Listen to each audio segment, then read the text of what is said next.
warahmatullahi wabarakatuh. Selamat pagi Bapak Ibu semua, salam sejahtera untuk kita semua. Baiklah, saya dalam kesempatan ini saya akan menyampaikan penyebaran pemahaman dan pengalaman budaya positif yang merupakan penerapan aksi nyata dalam modul 1.4 di dalam program pelatihan guru penggerak angkatan 9 Kabupaten Bengkalis. Baiklah, yang pertama sekali marilah kita panjatkan puji dan syukur kita kehadirat Allah Subhanahu wa taala yang mana pada hari ini kita masih diberi kesehatan, kesempatan untuk bersama-sama hadir di ruangan ini dalam mengikuti kegiatan penyebaran pemahaman dan pengalaman budaya positif yang diterapkan di SMA 1 Bengkalis.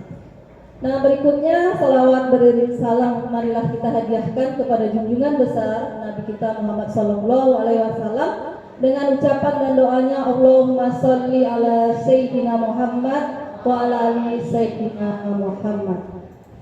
Dan semakin banyak kita bersalawat, mudah-mudahan kita akan mendapat syafaatnya di yaumil akhir kelak. Amin ya rabbal alamin.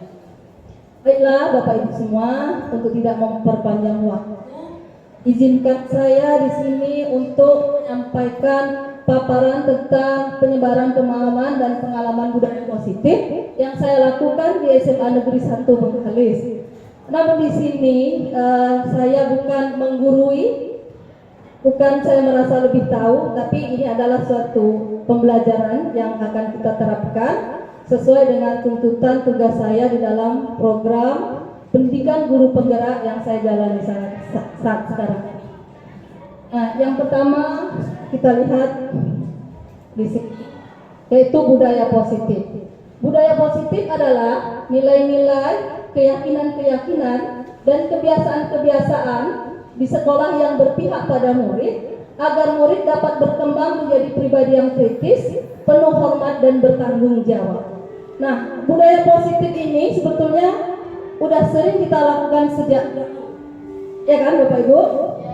Nah, udah sering kita lakukan. Misalnya kita melakukan apa ya Bapak Ibu yang sering kita lakukan di sekolah yang udah sering kita lakukan. Karena budaya positif ini kan bukan hari ini aja yang kita lakukan, namun ini sudah memang selalu kita terapkan dari dulunya. Coba ada yang bisa menjawab, mungkin Ibu Sari ya. Ibu Sari silakan. Contohnya menegur sapa, memberi salam, menjawab salam, menghargai, saling menghargai. Ya, banyak sekali ya. Nah, itulah budaya positif yang memang dari dulunya sudah kita terapkan kita.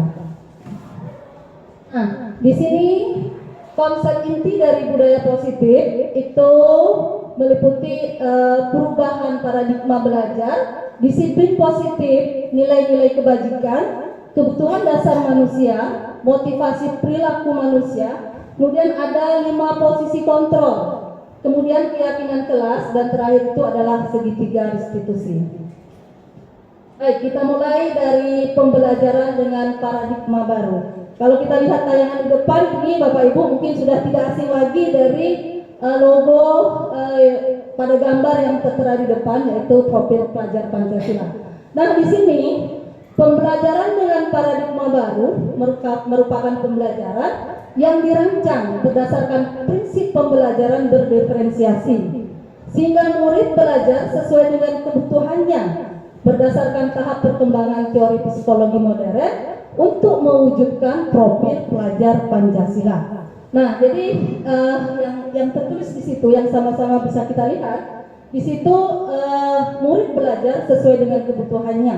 Nah, sesuai dengan filosofi pemikiran Ki Hajar Dewantara, makna dari mendidik ya. Jadi makna mendidik, kita lihat lagi makna dari mendidik sesuai dengan filosofi pemikiran Ki Hajar Dewantara. Mendidik itu adalah menuntun segala kodrat yang ada pada anak untuk mencapai keselamatan yang setinggi-tingginya bagi anak, baik sebagai manusia maupun sebagai anggota masyarakat. Nah, menuntun segala kodrat yang ada ini, baik kodrat alam maupun kodrat zaman. Nah, seperti apa maksudnya? Nah, kalau menuntut sesuai dengan kodrat alam, anak lahir itu bukan seperti kertas putih yang polos. Itu menurut Ki Hajar Dewantara. Tetapi anak lahir itu seperti kertas putih yang ada garis-garis putus-putusnya. Disinilah tugas kita sebagai guru, menebalkan garisnya. Nah, jadi kembali lagi kita pahami, menurut filosofi pendidikan, menurut Ki Hajar Dewantara, guru itu diibaratkan adalah seorang petani atau tukang kebun, sementara murid adalah benih-benih yang ingin kita semai di kebun. Jadi murid adalah seperti benih-benih atau buliran-buliran yang ingin kita semai di kebun. Nah, tugas petani itu adalah merawat tanaman itu agar tumbuh dan berkembang dengan subur dan akan nantinya menghasilkan yang kita inginkan. Nah, tugas kita merawat. Jika tanahnya kurang subur, berarti kita harus memberinya pupuk. Kemudian kalau ada hama yang menyerang tanaman itu, berarti kita harus membersihkannya dari hama. Agar tanaman yang kita tanam nanti tumbuh dan berkembang dan menghasilkan sesuai yang kita harapkan. Nah, itu menurut filosofi pemikiran Ki Hajar Dewantara. Nah, bagaimana dengan murid? Seperti yang sudah dijelaskan tadi, murid terlahir bukan seperti kertas putih yang kosong, tetapi murid terlahir seperti kertas yang sudah ada garis putus-putusnya. Tugas kita menebalkan garisnya, ya, memoles sehingga muncul sifat baiknya dan menghamburkan sifat negatifnya, sifat buruknya. Itulah tugas kita. Artinya apa? Kita tidak bisa menghilangkan garis itu. Dalam makna lain, murid itu terlahir sudah membawa karakternya masing-masing, sehingga tugas kita gurulah yang akan menuntunnya untuk memunculkan sifat baiknya. Seperti petani, kalau petani menanam jagung, kita tidak akan mungkin merubah jagung itu menjadi padi, sama seperti tadi. Ketika murid lahir sudah dengan garis-garisnya, kita tidak akan mampu menghapus garisnya, melainkan kita hanya menebalkan, memoles garisnya itu, sehingga kita dapat memunculkan sifat baiknya dan menghampurkan sifat buruknya. Nah, jadi di sini dalam paradigma baru pembelajaran berdiferensiasi, sehingga murid belajar sesuai dengan kebutuhannya berdasarkan tahap perkembangan teori psikologi modern untuk mewujudkan profil pelajar Pancasila. Jadi guru di sini kita akan menekankan anak pada nilai beriman, bertakwa kepada Tuhan Yang Maha Esa, berakhlak mulia, berkebinekaan global, gotong royong, kreatif, bernalar kritis dan mandiri. Nah, di sini sama-sama kita lihat bagaimana seorang bisa berubah dari paradigma stimulus respon kepada pendekatan kontrol. Seorang ahli yang bernama Stephen R. Covey pada teorinya prinsip center leadership pada tahun 1991 mengatakan bahwa bila kita ingin membuat kemajuan, perlahan, sedikit-sedikit ubahlah sikap atau perilaku Anda.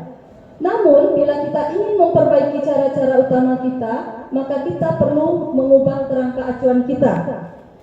Ubahlah paradigma Anda untuk melihat dunia, bagaimana Anda berpikir tentang manusia, maka ubahlah paradigma Anda.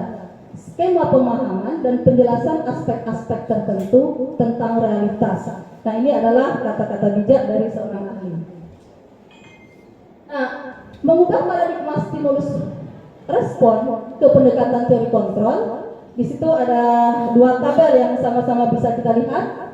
Tabel pertama adalah stimulus respon, kemudian tabel yang satu lagi adalah menurut teori kontrol. Yang pertama, realitas kebutuhan kita sama menurut stimulus respon. Namun kenyataannya, menurut teori kontrol, realitas kebutuhan kita berbeda. Jadi Bapak Ibu, murid di kelas kita dengan jumlah yang 30 sekian murid, itu kita tidak bisa menyamakan kebutuhannya. Mereka punya kebutuhan yang berbeda-beda. Jadi kita tidak boleh menyamakan si A dengan si B. Kemudian berikut yang kedua, pada teori stimulus respon, semua orang melihat hal yang sama. Sedangkan menurut teori kontrol, setiap orang memiliki gambaran yang berbeda. Maksudnya, murid kita itu terlahir dengan karakteristik yang berbeda-beda. Jadi disinilah peran guru untuk meyakini dan memahami bahwa setiap orang memiliki gambaran yang berbeda-beda. Berikut pada stimulus respon, kita mencoba mengubah orang agar berpandangan sama dengan kita. Sedangkan menurut teori kontrol, kita berusaha memahami pandangan orang lain tentang dunia. Maksudnya, menurut teori yang sudah kita pahami, ya, dalam pembelajaran berdiferensiasi, tipe murid ini berbeda-beda, Bapak Ibu ya. Ada yang suka mendengarkan saja, ada yang suka melihat apa yang ingin dia lihat, ada yang suka bergerak ke sana ke sini sesuai dengan keinginan dia ya.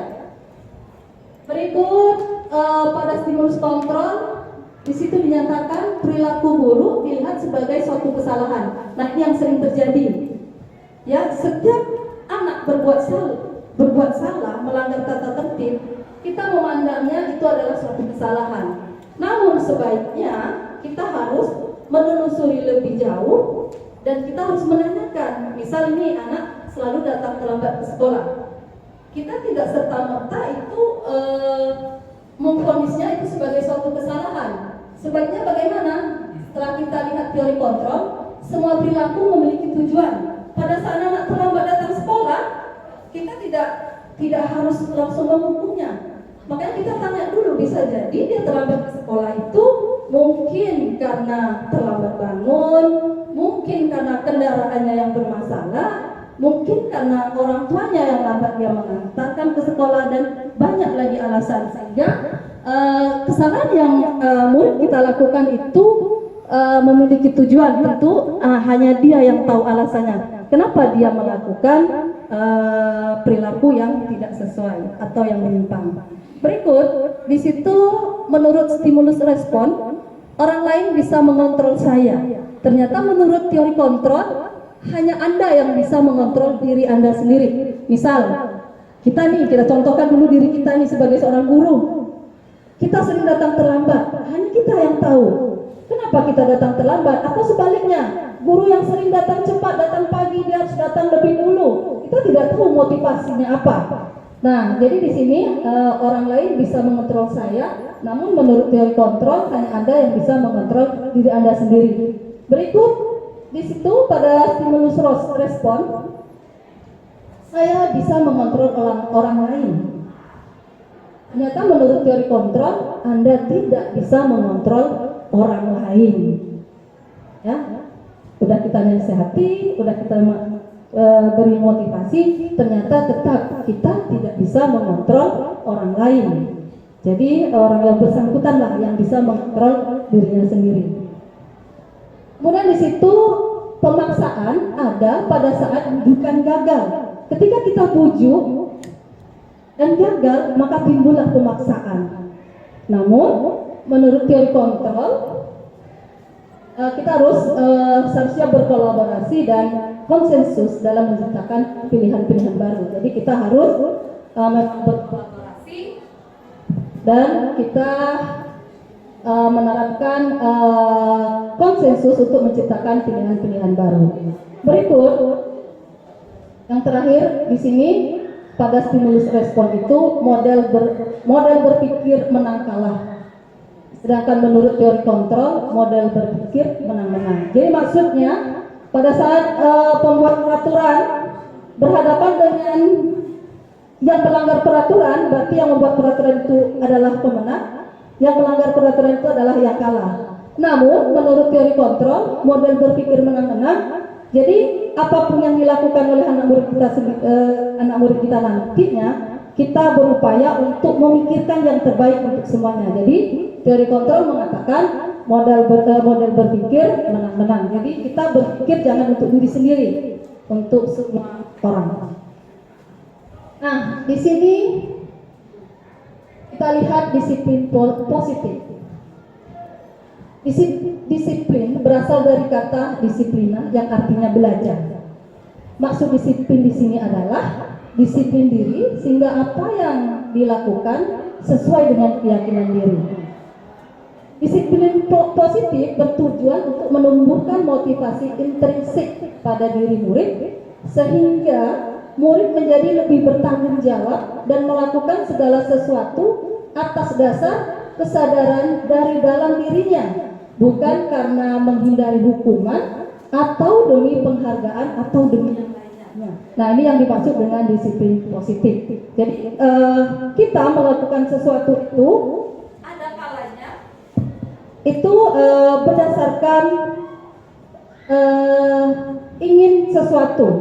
Ada embel-embelnya, misalnya siswa, ini kita contohkan ke siswa, kemudian kita Bapak Ibu, misalnya siswa datang cepat, kita tidak tahu motivasinya, apakah itu motivasi ekstrinsik ataupun itu motivasi intrinsik. Apakah dia ingin mengharap pujian, apakah dia ingin mengharapkan penghargaan dari gurunya. Nah, jadi tugas kita sebagai pendidik adalah menciptakan bagaimana peserta didik memiliki disiplin diri sehingga mereka berperilaku mengacu pada nilai-nilai kebajikan universal dan memiliki motivasi intrinsik dalam upaya perubahan perilaku ke arah yang lebih baik. Oke, Bapak Ibu, masih semangat? Masih. Mana kita break dulu? Stretching dulu ya Bapak Ibu, nampaknya ini sudah mulai apa nih, karena sudah terlalu lama, sudah mulai tegang. Ada juga yang sudah mulai mengantuk, bukan mengantuk.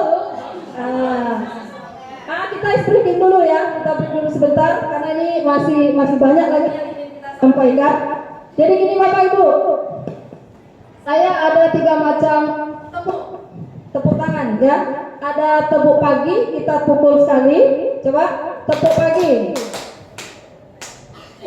Yang serentak. Semangat. Semangat yang mana? SMA 1? SMA 1? Luar biasa. Oke, tepuk tangan untuk kita semua. Nah, jadi kita ice breaking dulu sebentar. Saya ada tepukan, ada 3 macam tepuk. Tepuk pagi kita tepuk sekali, coba. Tepuk siang kita tepuk 2 kali. Tepuk sore kita tepuk 3 kali. Tepuk malam tidak ada tepuk. Jadi kita coba ya. Kita mulai. Yang pertama tepuk siang. Tepuk siang. Tepuk pagi. Tepuk malam. Ada yang konsentrasi. Malam kita tidur Bapak Ibu, tidak ada tepukan. Jadi kita ulangi lagi. Biar lebih semangat. Tepuk pagi. Tepuk sore. Pagi. Malam. Kurang konsentrasi karena terlalu bersemangat. Oke, baiklah. Tepuk tangan untuk kita semua. Oke, kita lanjutkan. Nah, di sini ada yang dinamakan nilai-nilai kebajikan. Nilai-nilai kebajikan merupakan sekumpulan nilai yang sudah disepakati bersama, terlepas dari suku bangsa, agama, bahasa, maupun latar belakangnya. Salah satu contoh dari nilai kebajikan itu sudah terdapat dalam profil pelajar Pancasila yang sudah kita pahami bersama. Di depan tadi juga sudah kita bahas, yaitu mengandung nilai beriman, bertakwa kepada Tuhan Yang Maha Esa, dan berakhlak mulia. Kemudian berkebinekaan global, gotong royong, mandiri, kreatif, dan bernalar kritis. Jadi itulah diantara nilai-nilai kebajikan yang sudah tersemat di dalam profil pelajar Pancasila. Nah, di sini ada kebutuhan dasar manusia. Definisi dari kebutuhan dasar manusia itu, kebutuhan dasar manusia adalah segala sesuatu yang kita lakukan untuk mendapatkan apa yang kita inginkan. Jadi seluruh tindakan yang kita lakukan memiliki tujuan tertentu, dan semua usaha terbaik yang kita lakukan adalah dalam rangka agar kebutuhan dasar kita terpenuhi.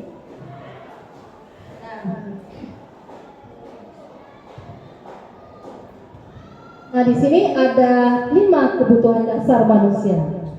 Yang pertama, di sini ada kebutuhan bertahan hidup. Itu yang pertama. Kebutuhan bertahan hidup itu mencakup kebutuhan akan makanan, kebutuhan akan pakaian, tempat tinggal, keamanan, dan kesehatan. Nah, ini Bapak Ibu, kalau di sekolah mungkin saat kita mengajar, kita temui anak ngantuk, lemas saja. Apa yang harus kita lakukan? Apakah kita boleh menghukumnya, Bapak Ibu?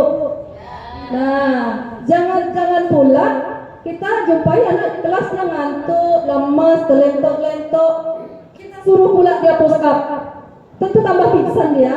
Nah, jadi kita guru, ketika kita jumpai anak kejadian yang seperti itu, tidak bergairah, cuek, lemas, ngantuk, kita tanya dulu apa penyebabnya. Bisa jadi dia belum sarapan, ya, atau bisa jadi dia demam, badannya tidak sehat. Jadi kan ada aspek kesehatan juga di situ.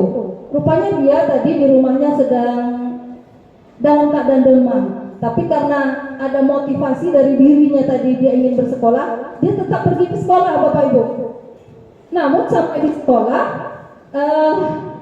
keadaan dia tidak sesuai yang kita harapkan. Nah, itulah salah satu kebutuhan dasarnya tidak terpenuhi. Baik. Yang kedua, di situ ada kebutuhan kasih sayang dan rasa diterima. Kebutuhan kasih sayang dan rasa diterima ini mencakup rasa diterima, dipedulikan, berbagi, kemudian ada kerjasama di situ, menjadi bagian dari kelompok. Nah, maksudnya nanti di sini mungkin bisa jadi kita juga jumpai anak yang minder aja di kelas tuh, menyendiri aja, nggak respon. Ya, kan ada juga kan kita jumpai seperti itu. Ada ya, Bapak Ibu. Nah, ini juga termasuk salah satu perilaku yang menyimpang, yang tidak sesuai dengan yang kita harapkan. Ternyata salah satu kebutuhannya juga tidak dipenuhi. Mungkin dia tidak diterima oleh kelompok kawannya, entah apanya yang salah, ya, jadinya dia minder, ya.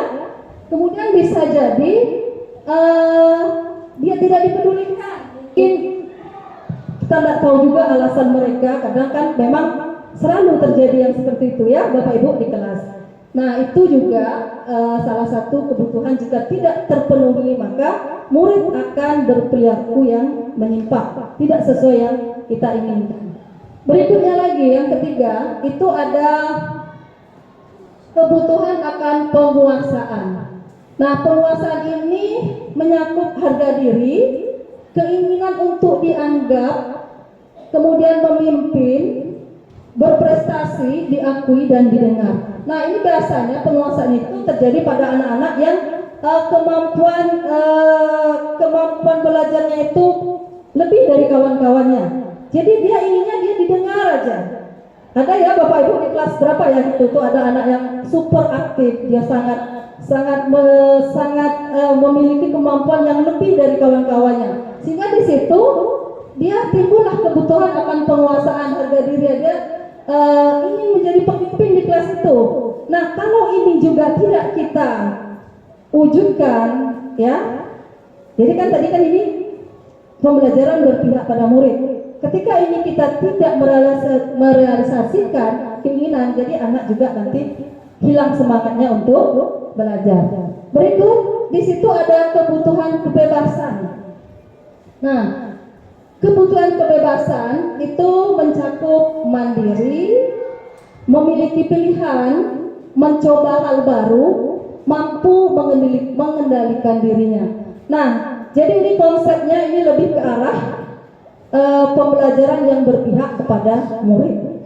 Jadi Pak baru mengarahkan kita belajar berpihak pada murid dengan cara tadi model belajar berdiferensiasi. Jadi belajar dalam menerapkan pembelajaran di kelas kita lebih mengutamakan kebutuhan siswa bukan kebutuhan guru. Nah, yang terakhir di sini ada kebutuhan akan kesenangan. Contohnya di situ bermain, humor, antusias dan tertawa. Biasanya kebutuhan yang terakhir ini jika ini dilakukan di sekolah pendidikan kelas dasar ya, dia belajar sambil bermain atau bermain sambil belajar seperti anak TK. Dalam konsep pembelajarannya di kelasnya itu dia juga membutuhkan kesenangan seperti bermain sambil belajar atau belajar sambil bermain. Nah, jika salah satu dari 5 kebutuhan dasar ini tidak terpenuhi, maka itulah terjadi perilaku yang menyimpang dari murid-murid kita. Baik, lanjutkan. Nah, di sini sama-sama bisa kita lihat ada motivasi perilaku manusia. Yang pertama adalah motivasi ekstrinsik. Nah, motivasi ekstrinsik itu biasanya terjadi untuk menghindari ketidaknyamanan atau hukuman. Misalnya, siswa datang pagi, kerjakan tugas. Pertama, kalau dia hanya memiliki motivasi ekstrinsik aja yang ada di dalam dirinya, maka dia mengerjakan itu, dia hanya untuk menghindari ketidaknyamanan atau hukuman. Sama seperti kita datang ke sekolah nih, misalnya Ibu Vera ini rajin sekali datang pagi ke sekolah. Apa motivasinya? Kita tidak tahu, hanya beliaulah yang tahu. Apakah mencari posisi nyaman aja supaya jangan ditegur oleh kepala sekolah ya Bu ya? Nah, atau memang ingin mencari pujian dari orang lain ya? Ya, itu motivasi ekstrinsik. Kemudian yang kedua, hanya untuk mendapatkan imbalan penghargaan dari orang lain. Yang kita lakukan ini misalnya, nah jadi di sini pada paradigma baru pembelajaran di kurikulum Merdeka. Kalau dulu saya sendiri nih ya Bapak Ibu, pengalaman saya sendiri pribadi yang sudah saya terapkan, saya selalu memberi reward pada siswa, memberi hadiah. Jika bisa mengerjakan soal nomor 1, hadiahnya misalnya saya berinya kecil-kecil aja, pena misalnya atau pensil. Apalah yang bisa saya berikan kepada siswa, ternyata itu tidak boleh diterapkan. Nah, karena itu hanya merupakan motivasi intrinsik. Apa yang terjadi ketika guru itu tidak datang atau ketika kita tidak lagi memberi imbalan, penghargaan atau hadiah kepada murid, maka murid tidak lagi termotivasi untuk belajar. Kenapa? Dia hanya mengharapkan itu, mengharapkan imbalan, mengharapkan hadiah, atau mengharapkan pujian. Nah, ini ternyata setelah kami mempelajari modul 1.4, maka ternyata penghargaan yang seperti itu sangat tidak dianjurkan karena itu hanya bersifat sementara. Jadi motivasinya hanya bersifat sementara. Nah, barulah yang ketiga, inilah yang dinamakan motivasi intrinsik. Motivasi intrinsik itu adalah untuk menjadi orang yang mereka inginkan dan menghargai diri sendiri dengan nilai-nilai yang mereka percaya. Jadi yang kita lakukan itu sudah tidak lagi mengharap apapun, baik itu pujian, imbalan ataupun hadiah, karena yang dilakukan itu yang dia yakini, nilai-nilai yang dia yakini dalam diri saya sendiri. Ini misal nih Ibu Sari, walaupun rumahnya jauh tapi datangnya tetap pagi ya. Nah, itu hanya Ibu Sari sendirilah yang tahu apa motivasinya. Bisa jadi motivasi ekstrinsik, bisa jadi motivasi intrinsik. Tapi yang sangat diharapkan adalah motivasi intrinsik. Paham ya Bapak Ibu maksudnya? Iya, jadi yang sangat diharapkan di sini motivasinya adalah motivasi yang bersifat intrinsik. Ya, jadi itu yang harus ditanamkan. Jadi kalau Bapak Ibu yang sering ngasih hadiah, ngasih ribut ke siswa itu sudah tidak dianjurkan lagi. Kenapa? Karena itu hanya bersifat sesaat. Ketika hadiah itu tidak ada, ketika pujian-pujian dan penghargaan itu tidak ada, maka murid itu kembali lagi ke semula. Jadi motivasinya pun hilang. Itulah yang dinamakan motivasi yang hanya bersifat sementara, karena berasal dari faktor luar, ya. Baik, Bapak Ibu, kita lanjutkan. Nah, di sini kita lihat ada istilah hukuman, ada konsekuensi, kemudian ada yang dinamakan restitusi. Hukuman itu biasanya tidak terencana atau bersifat tiba-tiba. Misal nih, saya juga selalu menerapkan ini kepada murid yang saya ajar di kelas saya. Siswa tidak membuat PR, tiba-tiba saya hukum, tegak kamu di depan. Nah, jadi murid ini tidak tahu apa hukumannya, karena kita sifatnya tiba-tiba tidak terencana, sehingga murid tidak tahu apa yang akan terjadi.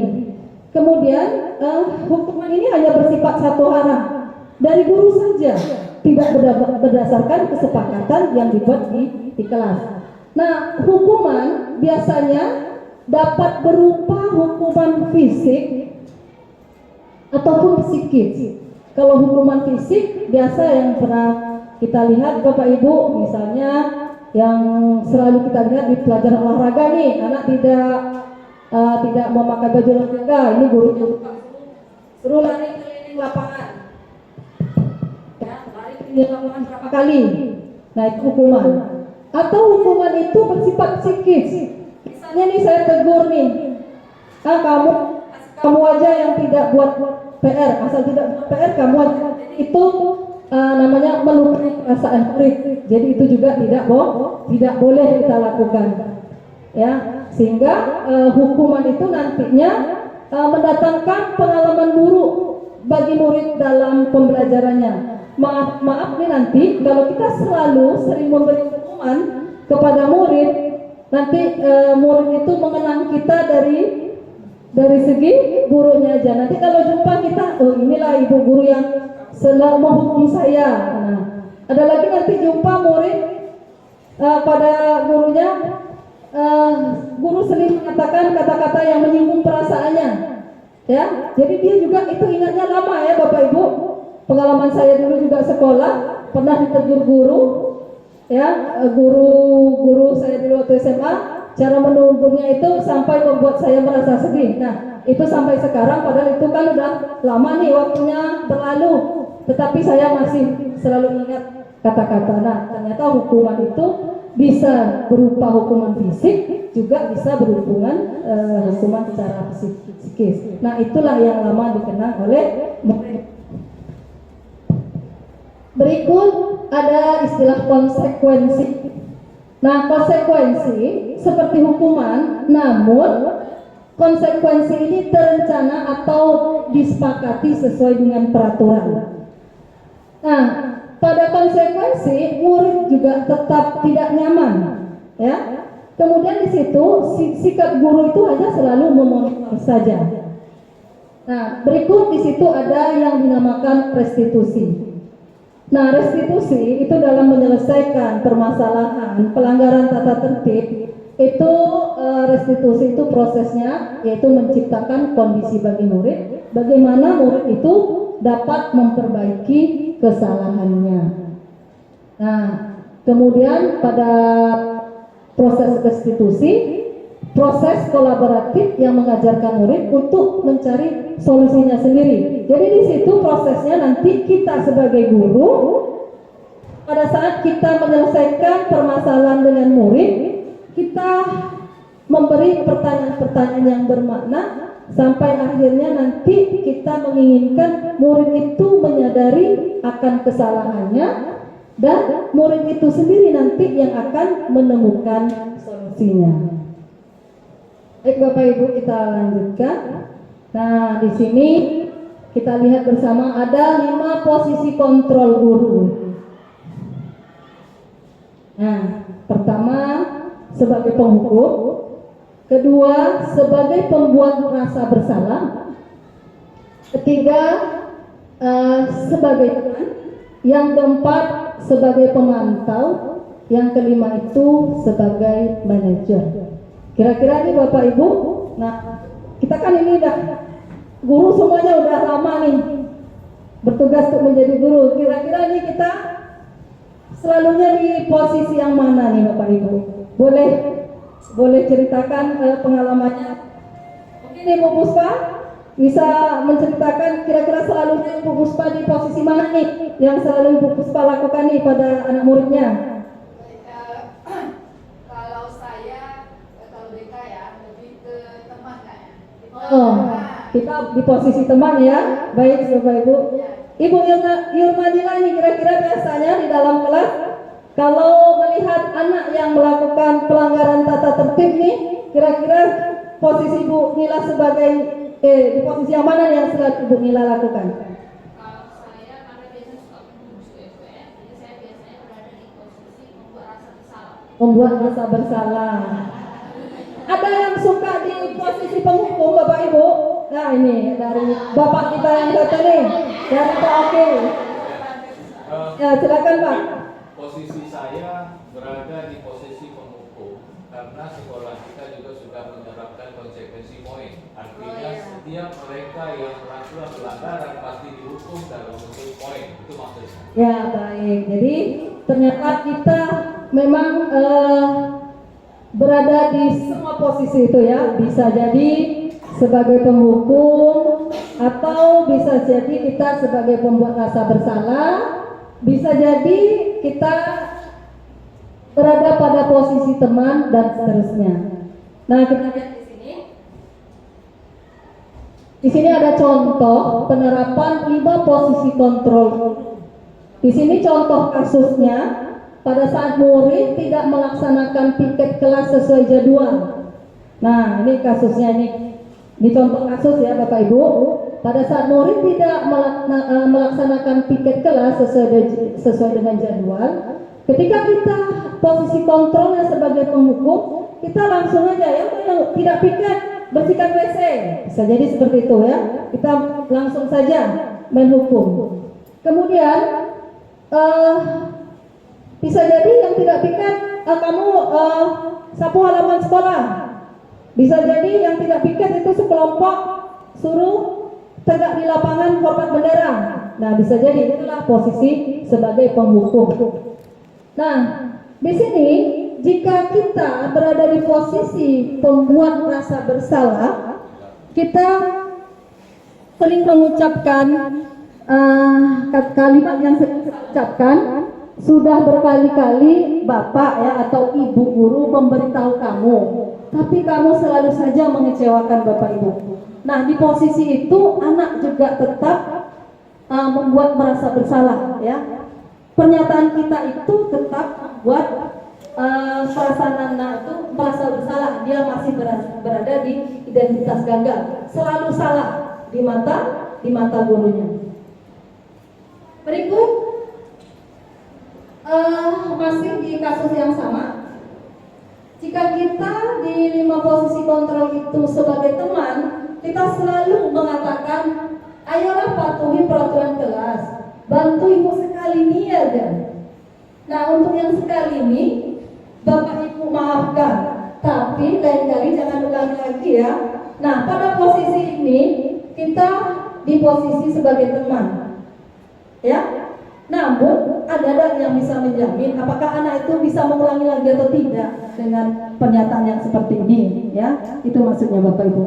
Kemudian yang keempat, posisi kontrol guru itu sebagai pemantau.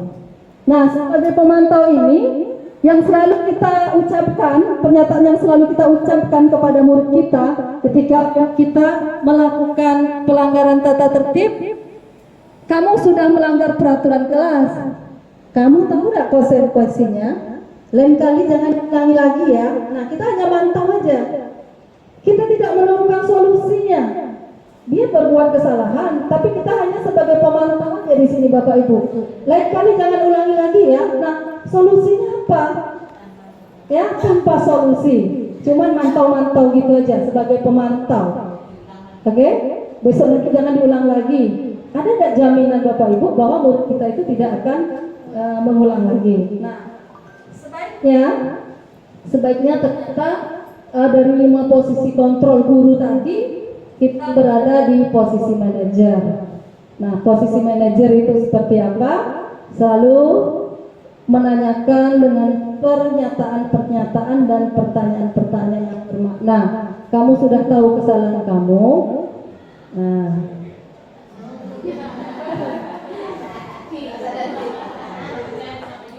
Nah, tahu nggak kesalahan kamu? Nah, yang kedua, kita mungkin bisa menanyakan kira-kira bagaimana cara kamu memperbaikinya. Nah, untuk menerapkan posisi kita sebagai manajer pada 5 posisi kontrol guru tadi, tentu kita harus terlebih dahulu membuat keyakinan kelas. Nah, sehingga kalau keyakinan kelas sudah kita buat, barulah kita bisa menerapkan posisi kontrol kita sebagai manajer. Kenapa? Nah, karena di sini sudah ada nilai-nilai yang kita sepakati di kelas. Nah, ini adalah keyakinan kelas, di mana keyakinan kelas itu mencakup bersifat abstrak. Bersifat abstrak ini maksudnya keyakinan yang kita sepakati itu berasal dari pendapat seluruh warga kelas itu. Jadi mereka bebas menyampaikan pendapatnya, apa yang dia inginkan untuk belajar di kelas itu agar belajar bisa nyaman dan menyenangkan. Yang kedua, keyakinan kelas itu berupa pernyataan yang universal yang bersifat umum. Nah, yang ketiga, keyakinan kelas itu dibuat dalam pernyataan positif. Nah, pernyataan positif ya yang dibuat, bukan pernyataan negatif. Berikut di situ keyakinan kelas itu dibuat kalau bisa tidak terlalu banyak sehingga mudah untuk diingat oleh murid. Berikutnya lagi, keyakinan kelas itu dibuat sesuai dengan kondisi kelas atau kondisi sekolah sehingga mudah diterapkan. Terakhir, keyakinan kelas itu dibuat oleh warga sekolah kalau kita membuat keyakinan sekolah. Kalau kita membuat keyakinan kelas, maka itu harus dibuat oleh seluruh warga kelas. Kita libatkan dalam pembuatan keyakinan kelas. Nah, jika keyakinan kelas itu sudah kita buat, sudah kita bentuk di dalam kelas, maka kita akan mudah menerapkan posisi kontrol kita sebagai manajer. Kenapa? Karena keyakinan kelas yang kita buat itu sudah berdasarkan kesepakatan kelas yang kita buat bersama dengan murid-murid kita. Baik Bapak Ibu, ada yang ingin ditanyakan? Bapak di sini? Baik, ini Pak Oki ada yang ditanyakan. Silakan Bapak. Yang pertama terkait dengan keyakinan kelas, poin nomor 3, di situ ada disebutkan pernyataan positif. Seperti misal kita katakan, jangan membuang sampah sembarangan, tidak boleh terlambat. Apakah itu terkategori sebagai pernyataan yang positif? Karena makna akhirnya juga positif. Yang kedua, pernyataan kelas ini apakah dia dibuat oleh wali kelas atau guru mata pelajaran di setiap kelas? Terima kasih. Baik, ya. Terima kasih atas pertanyaannya Pak Oki. Pak Oki menanyakan 2 hal. Yang pertama menyangkut pernyataan positif. Nah, untuk pernyataan positif ini kan pada saat kita membuat keyakinan kelas nih ya Bapak Ibu semua. Nah, langsung saya jawab ya pertanyaan kedua. Keyakinan kelas itu dibuat oleh wali kelas atau dibuat oleh guru yang masuk pada saat itu. Nah, jadi gini, saya jelaskan dari awal. Kita pernah mendengar tata tertib kelas.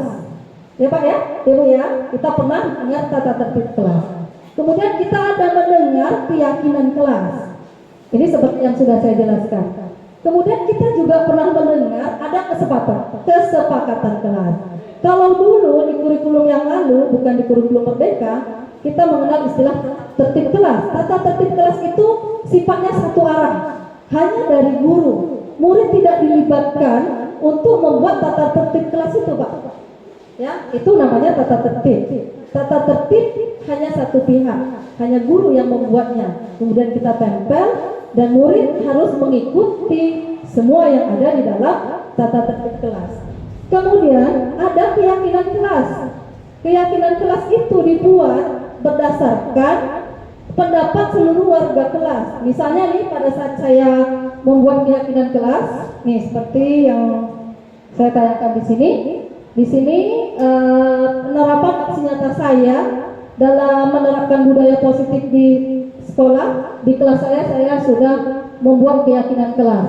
Nah, kita bertanya kepada kelas kita, ya, di kelas kita bertanya pada saat membuat keyakinan kelas. Pada saat kita membuat keyakinan kelas, seluruh kelas itu kita tanyakan apa yang kalian inginkan agar belajar di kelas itu menyenangkan, ya, menyenangkan kita semua, ya, kita nyaman di kelas dan belajar menyenangkan. Kemudian mereka kita kasih kertas semuanya, Bapak Ibu, kita kasih kertas, stick note namanya. Kemudian mereka kita suruh menuliskan apa yang mereka inginkan dengan bahasa dia, dan dia bebas menuliskan apa yang dia inginkan. Setelah itu ditempel di papan tulis, semua berpendapat. Kemudian pendapat itu kita susun, kita saring. Dari sebanyak siswa tentu ada entah 5-6 orang itu memiliki pendapat yang sama. Jadi kita ambil satu saja, yang lainnya kita ketepikan. Kemudian setelah kita susun, kita rapikan, dapatlah seperti ini, sehingga kita memilih-milih. Setelah itu kita pilih menjadi kalimat yang kita sepakati, itu kan masih dalam bentuk bahasa dia, ya Pak. Misalnya tidak boleh membuang sampah sembarangan di kelas, tidak boleh makan dan minum, tidak boleh datang terlambat. Nanti kita simpulkan kalimat negatif itu menjadi kalimat positif. Ini contoh nih, tidak boleh membuang sampah sembarangan, kalimatnya menjadi menjaga kebersihan. Oke, kalimat positifnya seperti itu bunyinya. Kemudian tidak boleh datang terlambat, dirubah kalimatnya menjadi kalimat positif, datang tepat waktu. Jangan ribut saat belajar. Kita buat kalimat positifnya saling menghargai dan menghormati teman, dan seterusnya. Jadi kira-kira seperti itu ya Pak Bu, dari kalimat yang sudah disampaikan oleh murid-murid kita yang masih dalam bentuk bahasanya sendiri, yang kita nyatakan sebagai kalimat negatif, nanti kita simpulkan di kelas itu, kita rubah menjadi kalimat positif. Jadi yang dilarang-dilarang itu tidak ada. Dilarang membuang sampah, maka kalimat positifnya menjadi jagalah kebersihan, gitu ya, kira-kira seperti itu. Nah, jadi ini contoh keyakinan kelas yang sudah saya bentuk di kelas saya, di kelas 10-2, ya, sehingga nanti kita tempel, kita buat supaya mereka mengingatnya. Nah, satu lagi, ada kesepakatan kelas tadi ya Pak. Ada tertib kelas, ada keyakinan kelas, ada kesepakatan kelas. Nah, kesepakatan kelas itu dibuat bersifat sesaat. Ini misal nih, keyakinan kelas ini kan sudah kita bentuk nih, kita buat permanen. Nah, dan itu tidak mutlak. Bisa jadi keyakinan kelas itu setiap semester kita revisi. Nah, di revisi itu kan berdasarkan permintaan warga kelas. Kalau kelas itu sudah tidak, misalnya ada perubahan, Bu, ini kayaknya ada yang kurang nih Bu, keyakinan kelas kita, boleh kita revisi kembali. Ya, minimal 1 semester atau 1 tahun kita berada di kelas itu. Nah, kalau kesepakatan kelas itu sifatnya sementara. Ini misal nih, saya wali kelas 10-2, tapi hari ini saya mau mengajar 10-8. Kita buat kesepakatan kelas yang bersifat sementara. Jadi kesepakatan kelas itu dibuat saat itu. Misalnya saya di 10-8, ini meja yang diatur wali kelasnya seperti ini. Tapi hari ini ibu belajar dengan metode ini, kita buat kesepakatan kelas belajar kimia saja, maka mejanya kita rubah berkelompok sesuai dengan keinginan kita pada saat itu. Jadi itulah yang namanya kesepakatan. Misalnya di dalam acara sekarang ini, dalam acara ini kesepakatan yang kita buat saat ini, Bapak Ibu mengikuti acara ini tetap diam di dalam dan boleh makan, itu kan kesepakatan. Jadi kesepakatan itu hanya bersifat sementara pada saat kegiatan itu saja. Namun kalau keyakinan kelas itu boleh dijalankan dalam kurun waktu yang kita sepakati bersama. Kira-kira seperti itu. Boleh.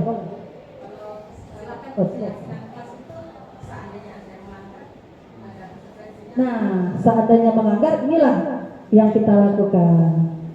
Pada saat keyakinan kelas yang sudah kita bentuk di kelas dan ternyata ada siswa yang melanggar keyakinan kelas yang sudah kita sepakati bersama tadi, maka yang terakhir dalam pembahasan budaya positif ini, inilah yang dikenal dengan restitusi.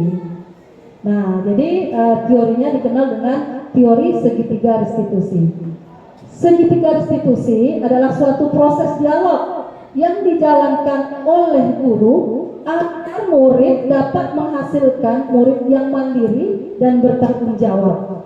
Nah, di dalam teori segitiga restitusi, di sini ada 3 tahapan. Ada 3 tahap, Bapak Ibu. Yang pertama, menstabilkan identitas. Nah, jadi nanti saat kita menyelesaikan permasalahan murid yang melanggar kesepakatan kelas, maka tahap yang pertama kita lakukan terhadap murid tersebut adalah menstabilkan identitas. Jadi kita boleh menyampaikan pertanyaan-pertanyaan atau pernyataan-pernyataan yang bermakna kepada murid tersebut. Contohnya di sini kita boleh menyampaikan setiap orang pasti melakukan kesalahan. Artinya apa? Kita menstabilkan identitas dia dari identitas gagal ke identitas sukses, sehingga dia tidak merasa aku nih selalu aja bersalah, selalu aja membuat kesalahan. Jadi kita selamatkan dulu psikisnya, sehingga kita selalu menyampaikan ke dia setiap orang pasti pernah melakukan kesalahan, ya. Kemudian bisa jadi kamu bukan satu-satunya orang yang pernah berbuat salah. Nah, bisa jadi kita menanyakan seperti itu. Tahap kedua itu adalah tahap validasi tindakan yang salah. Nah, di sini kita juga bisa menyampaikan kepada murid kita, kalau mereka berbuat salah, tentu kita hanya bisa menyampaikan kamu tentu punya alasan kenapa kamu berbuat seperti itu. Jadi kita tanyakan alasan sehingga dia terbuka. Kenapa dia mesti berbuat seperti itu? Nah, kemudian tahap yang ketiga, di sini kita menanyakan keyakinan kelas yang sudah kita sepakati tentunya. Nah, jadi kita tanyakan kepada murid tersebut, apa keyakinan yang sudah kita sepakati? Keyakinan manakah yang kalian langgar? Nah, kira-kira seperti itu, Bapak Ibu. Jadi ketika kesepakatan keyakinan kelas yang sudah kita buat, namun ternyata masih ada murid yang melanggar keyakinan yang sudah kita buat tadi, maka cara untuk menyelesaikan permasalahan tersebut kita menerapkan segitiga restitusi. Baik, Bapak Ibu, kita lanjutkan. Pada saat kita menstabilkan identitas tadi, pada tahap pertama, yaitu berdasarkan prinsip bahwa membuat kesalahan adalah bagian dari proses pembelajaran. Jadi kita dari pembelajaran itulah nanti dari kesalahan kita dapat pembelajaran. Jadi pada tahap menstabilkan identitas, kita guru boleh mengajukan pertanyaan-pertanyaan yang bermakna kepada murid, seperti pernyataannya seperti ini, kita berbuat salah itu wajar, ya. Yang kedua, kita juga bisa menyatakan bahwa tidak ada manusia yang sempurna, ya, sehingga anak tidak begitu merasa salah, ya. Kemudian Bapak Ibu juga pernah melakukan hal itu, bisa jadi kita kita beri pernyataan yang seperti itu. Kemudian Bapak Ibu di sini tidak mencari siapa yang salah, tapi yang terpenting di sini kita ingin mencari solusinya. Yang salah adalah bersalah. Berikutnya lagi kita menambah menstabilkan identitas mereka dengan kamu berhak merasa seperti itu, ya. Kita lanjutkan. Validasi tindakan yang salah. Nah, pada validasi tindakan yang salah di sini adalah berdasarkan prinsip setiap perilaku berupaya memenuhi suatu kebutuhan tertentu. Nah, jadi di sini kita juga bisa memberikan pernyataan, misalnya kamu pasti punya alasan kenapa kamu melakukan itu. Jadi setiap anak yang membuat kesalahan dia merasa tenang, ya, dia tidak begitu dipojokkan. Kemudian padahal kamu bisa melakukan hal yang lebih buruk dari itu, tetapi kamu bisa menahan diri dari tindakan itu juga bisa kita sampaikan kepada murid. Kemudian kita juga bisa menanyakan kepada murid, memberikan pernyataan seperti ini, kamu patut bangga karena telah melindungi sesuatu yang penting buat kamu. Bisa jadi dia alasan berbuat itu punya alasan tertentu seperti itu. Kemudian di tahap ketiga itu kita menanyakan keyakinan. Nah, berdasarkan prinsip teori kontrol bahwa pada dasarnya kita termotivasi secara intrinsik. Nah, maksudnya dalam tahap ketiga itu ketika kita menghadapi siswa yang melanggar keyakinan yang sudah dibuat tadi, kita boleh menanyakan apa keyakinan kelas kita kembali menanyakan. Karena keyakinan kelas itu bukan dari guru, tetapi kan dari mereka yang membuatnya, ya. Kemudian kita boleh juga menanyakan nilai-nilai apa yang telah disepakati bersama. Baru dia berpikir bahwa tadi di kelas kan kita sudah sepakat, ya, mensepakati, ya. Kemudian kita juga boleh bertanya, seperti apakah gambaran sebuah kelas yang ideal menurut kamu? Jadi kita juga boleh memberikan pertanyaan kepada murid seperti itu. Berikut kita juga boleh menanyakan, mungkin di situ ada sedikit curhatnya. Kamu ingin menjadi orang yang seperti apa nanti, kan gitu. Jadi mungkin disinilah anak mulai terbuka kepada kita perihal tentang pelanggaran yang sudah dilakukan yang menyimpang dari keyakinan yang sudah. Nah, di sini ada contoh penerapan segitiga restitusi yang sudah pernah saya lakukan untuk menyelesaikan permasalahan dengan murid di kelas.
di zoom tuh videonya Pak Alam ke depan supaya nampak.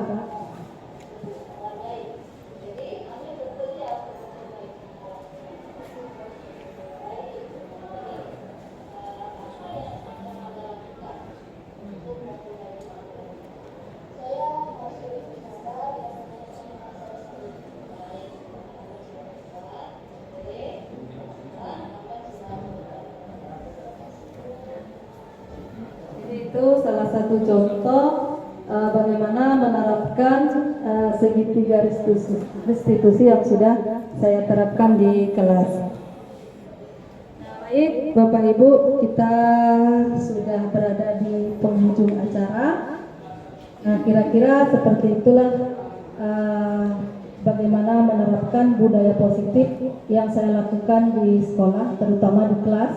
Yang pertama, saya sudah menerapkan tentang pembuatan keyakinan kelas yang sudah saya buat, yang sudah saya lakukan di kelas saya, yaitu kelas 10-2. Kemudian juga di sini saya sudah menerapkan aksi nyata saya, bagaimana saya menyelesaikan kasus atau permasalahan murid tentang murid yang melanggar peraturan tata tertib sekolah. Demikian yang dapat saya sampaikan, semoga bermanfaat. Wabillahi taufiq wal hidayah. Wassalamualaikum warahmatullahi wabarakatuh.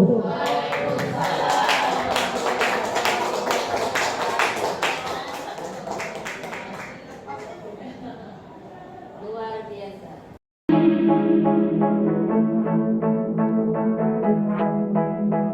Assalamualaikum warahmatullahi wabarakatuh. Saya Ahmad Husnul Holki, guru SMA Negeri 1 Bekalis. Pada kesempatan ini saya ingin mengucapkan terima kasih kepada Bu Rusmawarti SPD, calon guru penggerak angkatan 9 tahun 2023 yang telah memaparkan materi tentang budaya positif di sekolah. Dengan pemaparan materi tersebut, kita semua menjadi tahu tentang bagaimana kesepakatan kelas dan bagaimana keyakinan kelas itu. Mudah-mudahan kita semua yang mengikuti materi pada hari ini dapat meningkatkan budaya positif di sekolah sehingga memunculkan motivasi intrinsik di kalangan siswa sendiri. Terima kasih. Salam guru penggerak. Assalamualaikum warahmatullahi wabarakatuh. Perkenalkan, nama saya Ratna Hendri Astuti, guru PAI SMA Negeri 1 Bengkalis. Hari ini saya mengikuti diseminasi budaya positif yang telah dipaparkan oleh Ibu Rusmawarti SPD, peserta CGP Angkatan 9 Kabupaten Bengkalis. Setelah pemaparan tadi, saya memahami bahwasanya budaya positif itu perlu diterapkan di sekolah untuk mengatasi permasalahan siswa. Dengan budaya positif, kita bisa mengatasi permasalahan siswa yang mungkin sering terjadi di sekolah-sekolah, khususnya SMA Negeri 1 Bengkalis, yaitu dengan menerapkan segitiga restitusi. Demikian pemahaman saya. Saya sangat berterima kasih sekali karena mendapatkan ilmu yang sangat berharga hari ini. Saya akhiri. Wassalamualaikum warahmatullahi wabarakatuh.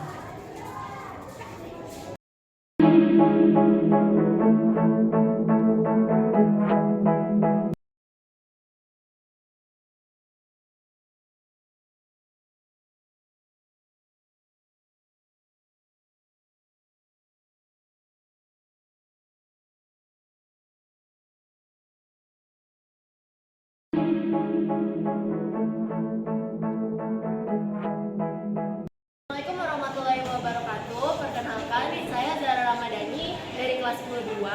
Hari ini saya sangat senang sekali karena hari ini saya dan teman-teman saya membuat keyakinan kelas yang bertujuan supaya pembelajaran di kelas 10-2 menjadi lebih tenang, nyaman, dan juga menyenangkan. Terima kasih.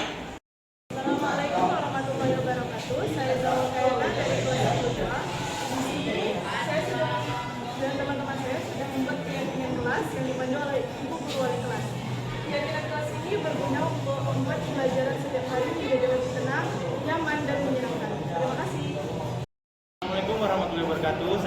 Arya Putra dari kelas 22. Hari ini saya diajak membuat keyakinan kelas bersama ibu wali kelas. Keyakinan kelas ini berguna untuk belajar lebih menyenangkan, nyaman, dan tertib. Sekian terima kasih. Assalamualaikum warahmatullahi wabarakatuh. Saya Nurajpa Ramadhani, saya dari kelas 10-2. Hari ini saya dan teman-teman membuat keyakinan kelas. Nah, dengan adanya keyakinan kelas ini, saya yakin kelas akan menjadi tenang, nyaman, dan menyenangkan saat belajar. Terima kasih.